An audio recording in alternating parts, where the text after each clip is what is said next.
I-compare naman natin itong dalawa na to.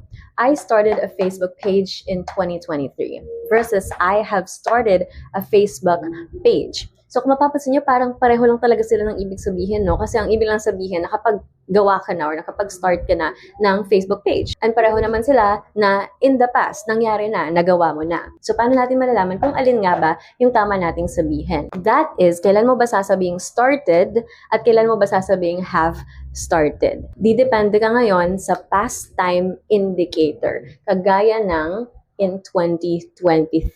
So kung merong mga specific past time na nakalagay doon sa sentence, obligatory ang simple past, kagaya ng started. At kung i-compare natin dito sa letter B, wala tayong specific past time indicator, so no past time.